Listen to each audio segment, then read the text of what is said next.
Tubahaye ikaze mwese kuri African Diris Domaine. Uyu munsi turi kuwa kabiri tariki ya 11/3/2025 tuje kubagezaho amakuru agezweho muri aka kanya. Ugiye kubagezaho idone, ariko muri aya makuru tugiye kubagezaho ni amakuru atugezeho mu kanya gatoya cyane rwose. Avuga ko M23 igiye guhurira na leta ya RDC mu biganiro i Rwanda. Se byaba bihagaze gute, byaba byagenze gute? Aya makuru rero turimo kukubwira ni amakuru ari ku kinyamakuru Igihe, ku buryo nawe ubwawe wahita uyabona ko M23 igiye guhurira na leta ya RDC mu biganiro i Rwanda. Hanyuma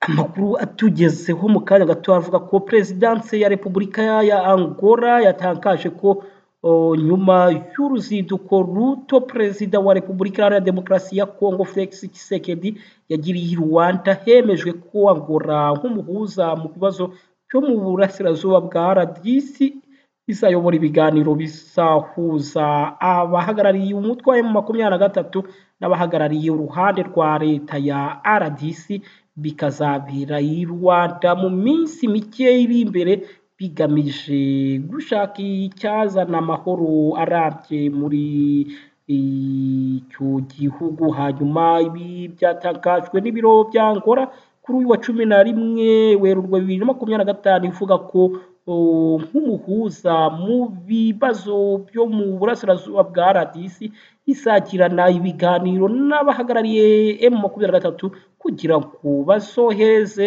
itsinda rizahagararira uwo mutwe mu biganiro uzahurira muri leta ya Kinshasa, bizabera i Rwanda. Leta ya RDC ivuye kwizima yemera kuganira n'uyu mutwe nyuma y'igihe kinini igaragaza ko idashishikajwe no kuganira n'uwo mutwe umaze kwigarurira ibice byinshi mu burasirazuba bw'igiyo gihugu, by'umwihariko mu ntara ya Kivu y'Amajyaruguru n'iy'Amajyepfo. Tshisekedi yanze kwitabira mu buryo bw'imbonankubone inama y'abakuru b'ibihugu bya EAC na SADC yabereye i Dar es Salaam tariki ya 8 Gashyantare, nyamara baraganiraga ku buryo uburasirazuba bwa RDC bwabonekamo amahoro.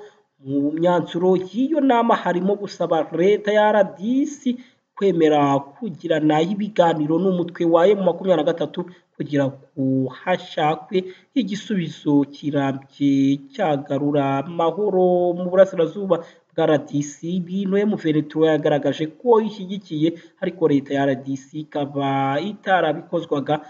No mu nama y'abakuru b'ibihugu bo mu muryango wa Afurika yunze ubumwe yabaye tariki ya 15 Gashyantare, Tshisekedi ntiyabonetse kuko yarari Munich mu Budage.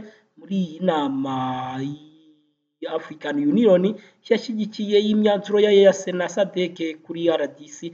Umutwe wa M23 ntiwakwemye kugaragaza ko imyanzuro yafatirwaga mu biganiro bya Nairobi na Rwanda bitayireba kuko itabaga ihagarariwe muri ibyo biganiro byabaga biri kuba, akaba ariyo mpamvu ubwo rero leta ya RDC yashize ivuye kuzima. Reka rero dutegereze turebe mu minsi iri imbere, turebe agiha amatariki azabatangarizwa y'igihe ibyo biganiro bizahuza M23 ndetse n'igihugu na leta ya RDC ko bizaba bihagaze.